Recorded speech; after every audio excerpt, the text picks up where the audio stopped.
ప్రకాష్ రాజ్ ఇటీవల చేసిన వ్యాఖ్యలు ఇప్పుడు సోషల్ మీడియాలో విస్తృత చర్చకు కారణమవుతున్నాయి. మహిళల గౌరవంపై మాట్లాడిన ఆయన ఎవరు చేసినా కించపరిచే వ్యాఖ్యలు సమంజసం కాదని స్పష్టం చేశారు. ఈ సందర్భంగా శివాజీ వ్యాఖ్యలను పరోక్షంగా వ్యతిరేకిస్తూ అనసూయకు తన మద్దతును తెలిపారు. అలాగే దేశంలోని పాలనా విధానంపై కూడా ప్రకాష్ రాజ్ స్పందించారు. ప్రజాస్వామ్యంలో ప్రజల ప్రశ్నలు సహజమని, పాలకులు జవాబుదారీతనం పాటించాల్సిన అవసరముందని ఆయన అభిప్రాయపడ్డారు. ప్రభుత్వాలు విలువైన భూములను కార్పొరేట్ సంస్థలకు అప్పగించడం సరికాదని కూడా వ్యాఖ్యానించారు. సినిమాల విషయానికి వస్తే కొన్ని చిత్రాలు మతపరమైన అంశాలను మళ్లీ ప్రస్తావిస్తూ సమాజంలో విభేదాలు పెంచుతున్నాయన్న ఆందోళనను ఆయన వ్యక్తం చేశారు.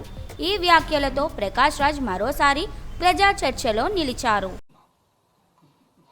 ఓకే, అక్కడ కాదు, జనాల మధ్య నుంచి